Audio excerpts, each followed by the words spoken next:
Hi,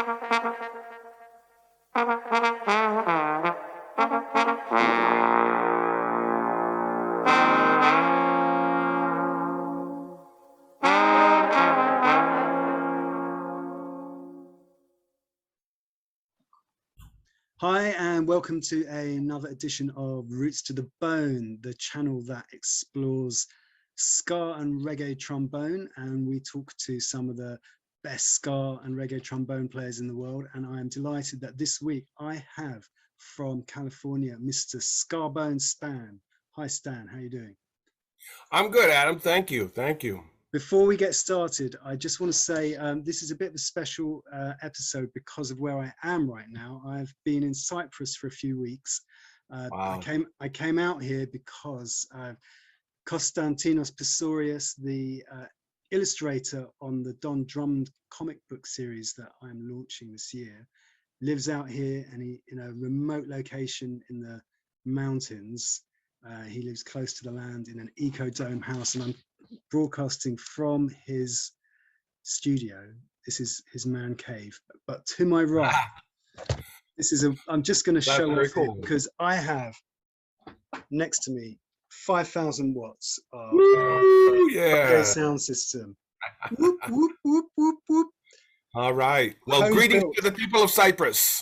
And that was actually built here on the land by Kos and his son, Stefan. So yeah, just thought I'd share that with you people out there.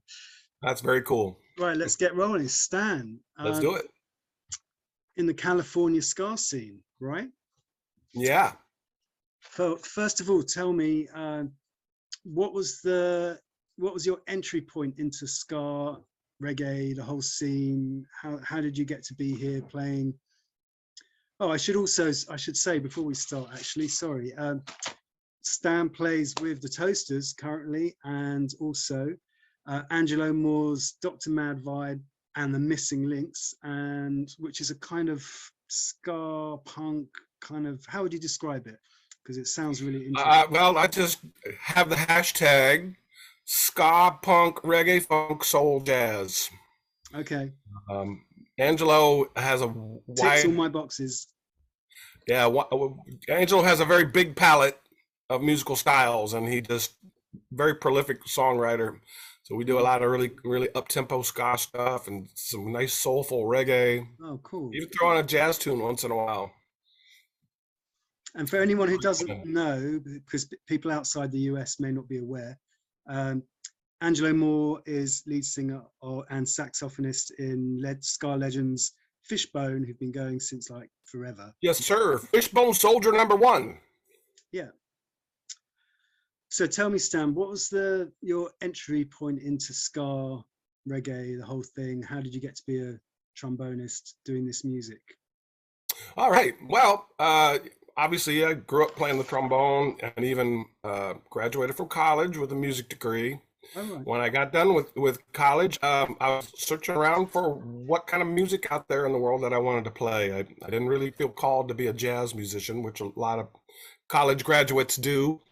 And did a lot of listening to various styles of music, and spent a good amount of time listening one summer to the early UB40 music.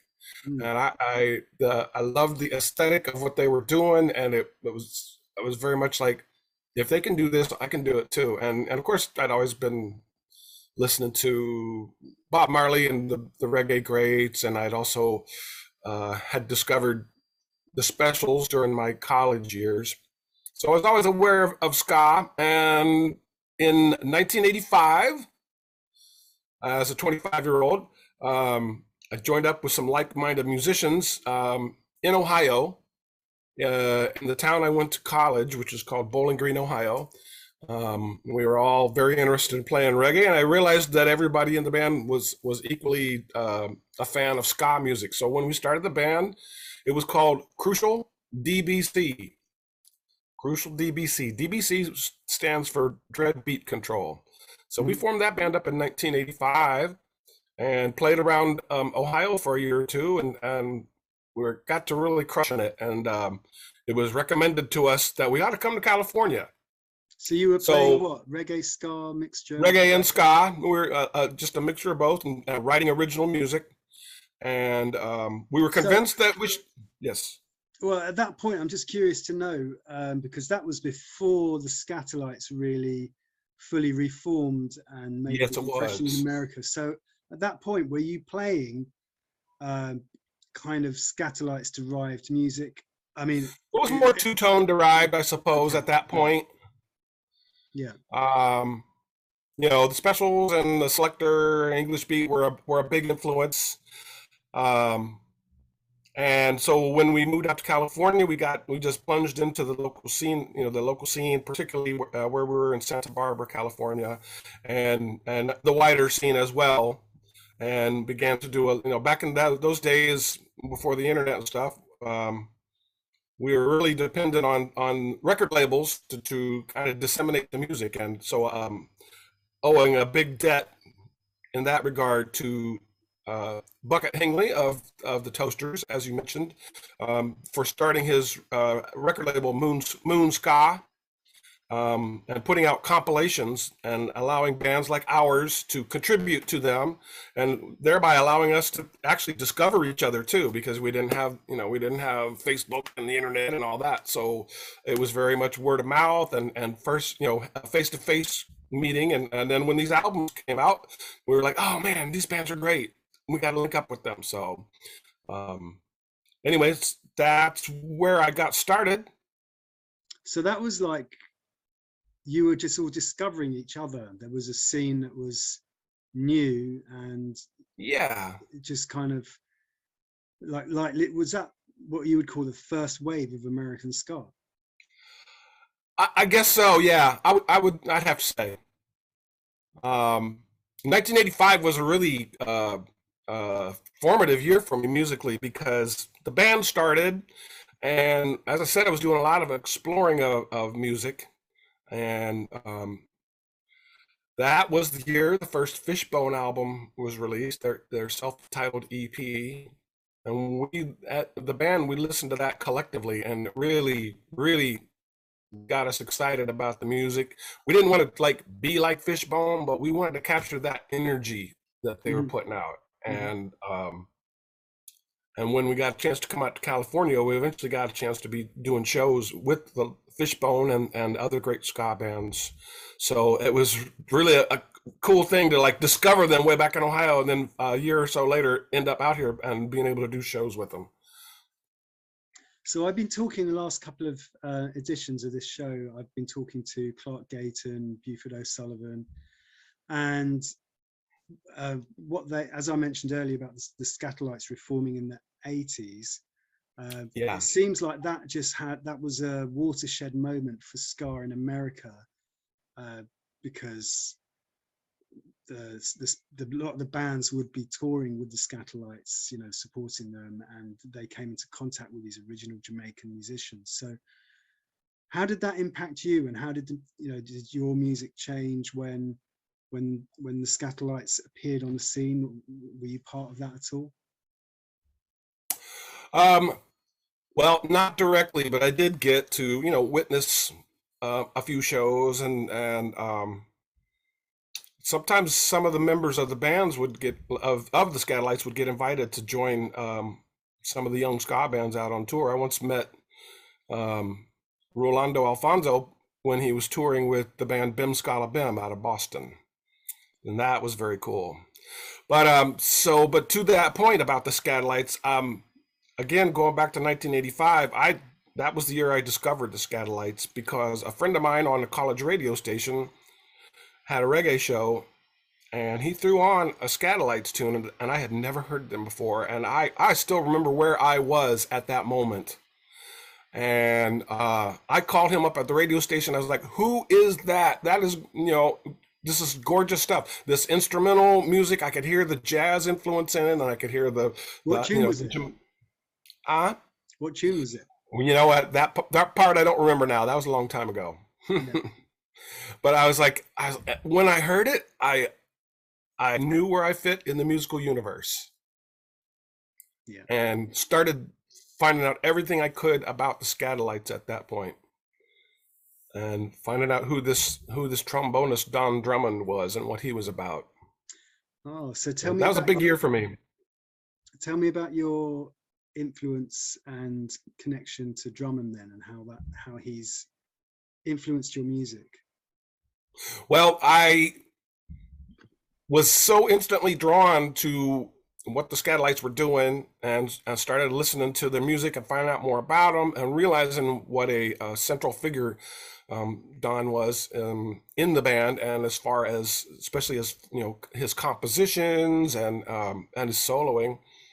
And when I heard his playing, I was just amazed. There was such a simplicity and a clarity to it, but also just his phrasing and rhythms were so unique. I'd never heard anybody approach the trombone in that way before. And of course, I was discovering those original Jamaican, you know, mento influenced ska rhythms at that point too, and just, you know, everything that was going on in the rhythm section with the drum, those unique drum patterns particularly were just really, I could hear how Don's playing would interweave with the rhythm section, and it was just, I'd never heard anybody, you know, play that way before, and I just loved the muscularity of his sound, and just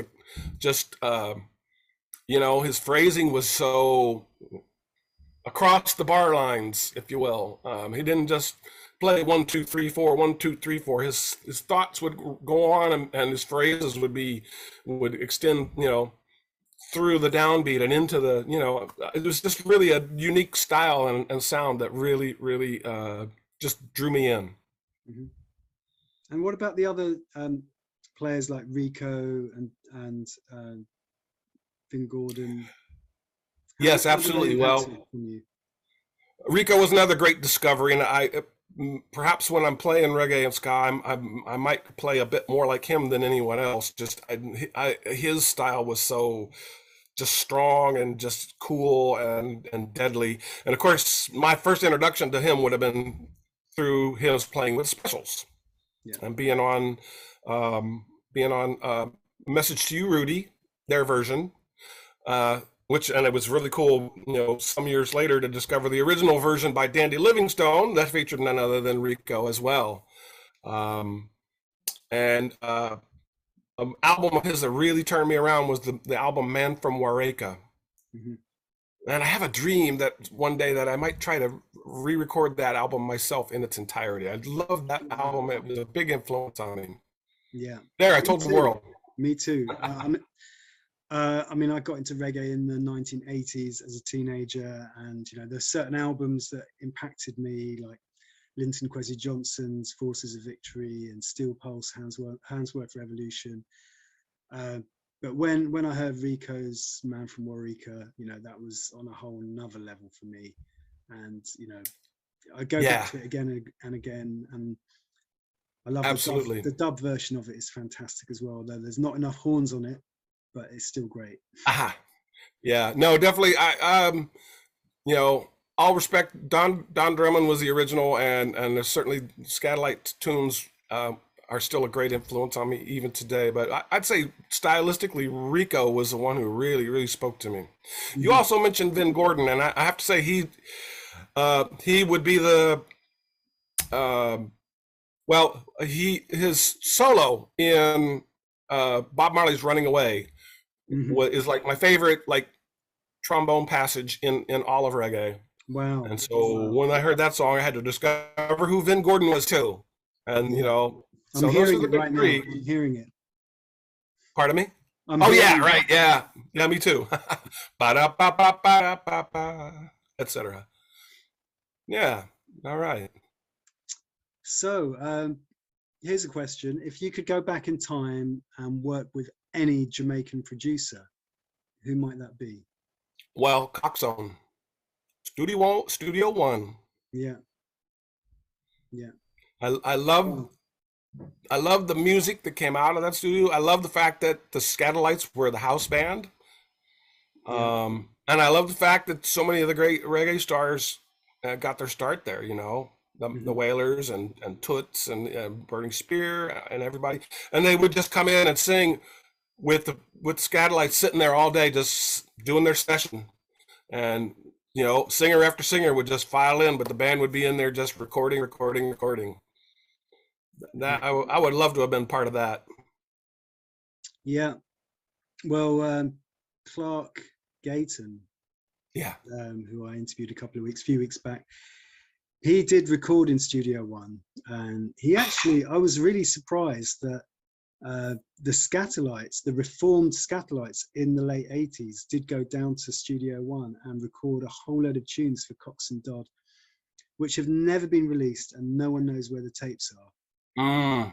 But one thing he did say about visiting Studio One was that all the amps and all the equipment is all bolted to the floor, and he was a bit like, wow, why is this? And I wondered if maybe it was because they didn't want anything stolen. He was like, no, that's not why. It's because they know how it's meant to sound, and they've they've been doing this for long enough to know that you do not mess with anything in this studio. It stays where it is because they've got it just right.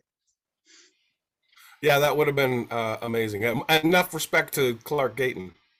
Yeah, amazing. He was great to talk to, his stories of being on stage with the Skatalites are fascinating. And if you're watching this and you haven't watched that interview, check it out, because he is 100% the real deal. Clark. Awesome. I'll definitely go in and check out your whole interview series now. Thank you. So yeah, just a couple more questions. I guess I asked this to everyone about what is it about reggae and ska trombone that it's simultaneously joyful and sad, and what is it that makes it so expressive, and how can disciples of the instrument strive to attain that special something, whatever that thing is that makes it great, the roots vibration, whatever you want to call it? What is that? Well, the answer to the last part of that question is, to me, is just who feels it knows it. Yeah. If enough said, I think there. The trombone is the most vocal of all the horns. If you delve way back into the early history of trombone, a lot of its function in Europe was in the churches, performing as an accompanying instrument to the choir. And a lot of times they were the trained musicians, and the choir just sang along to what the trombones were doing. They'd have a trombone quartet, so 4-part harmony, and the choir would sing along to the horns. And it was realized even back then that it was a very mellifluous and flowing kind of sound, and it's, to this day, it's still the same to me. It's very expressive instrument in a very vocal way. I can, I've got that slide. I can, do so many things with the slide in terms of just scooping into notes and just having a real flow. And with regards to reggae, man, I don't know. It's funny. Over the years, I've met so many people who would say, "Oh, I've never heard trombone in reggae before," and I've been listening to trombone in reggae almost from day one. And to me, it's just an integral part of the sound.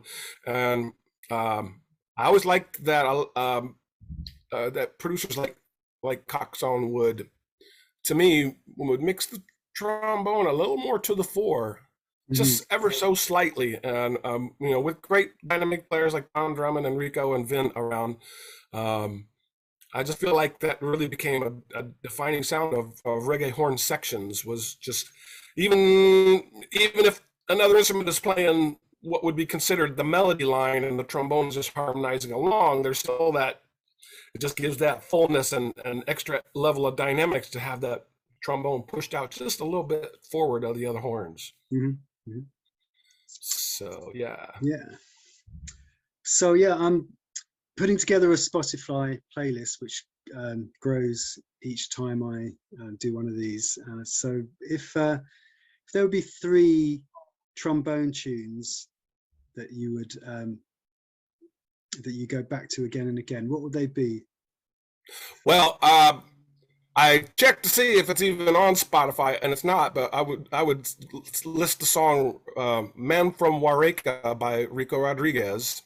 Mm-hmm. But since that's not on there, I would put up for Rico the extended version of the specials "Ghost Town."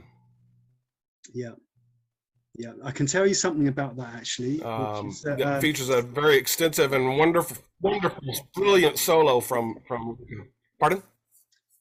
Oh well, it's just that Jerry Dammers. I'm sorry, I missed that. Yeah, sorry, the internet went a bit unstable. Jerry Dammers says that the trombone solo in Ghost Town in the 12-inch version, the extended version, is the pinnacle of all of the specials music for him. It's that, you know, that was their zenith, was that solo. Yeah, I would agree with that. So others, additionally, then I would have to say my favorite Skatalites tune is Confucious. So Confucious, killer tune. Love that. I learned to play it. It's been part of my repertoire since the 80s. I just loved it from the very beginning. It was definitely one of the early tunes from the Skatalites that caught my ear. Mm-hmm. And then lastly, just to brush up against the two-tone music again, I love the tune "The Selector" from the band The Selector. The B-side of Gangsters. It was the B-side of. That was a little garbled. I'm sorry.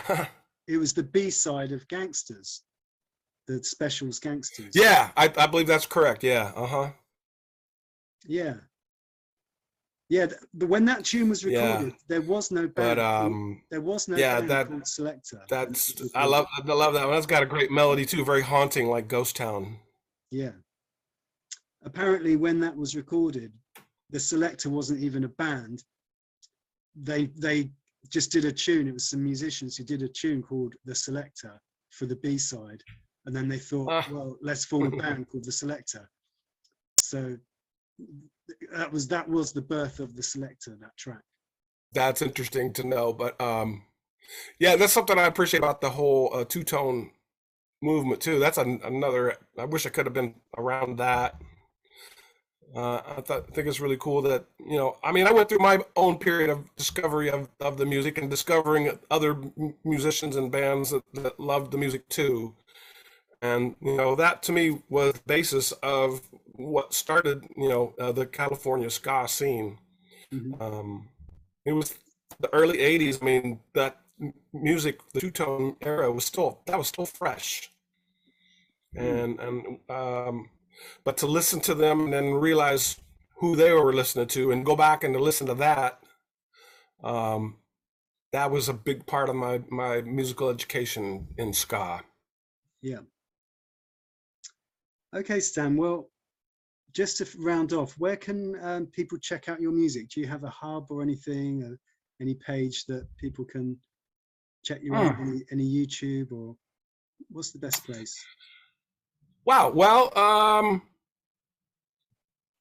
it's funny. I do a lot of work as a sideman. I've done so much recording with so many different bands. It's really hard for me to like single out anything in particular.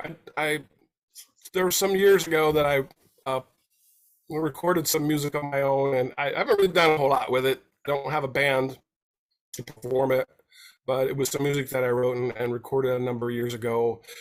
That's available on Reverb Nation under the name Skabone Stan and Demolition Crew. If anyone would care to check out any of that music, that would be great. Other than that, I just continually, you know, put myself out there as a session player, particularly for reggae and ska bands. I just did a recording session yesterday, and then followed it up with a show with Dr. Mad Vibe. So yesterday was a busy day, and yeah. So but I don't have a lot of music of my own personally out there.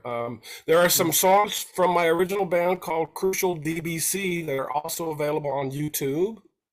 Okay, Crucial That was DBC. some great music. I was really proud of that band, and I owe so much of where I'm at now musically to joining that band, helping form that band. And we have some music up on YouTube. Crucial DBC on YouTube. Cool. Well, Stan, thanks so much for coming on. Skabone Stan, bless up. Thank you Thank for you.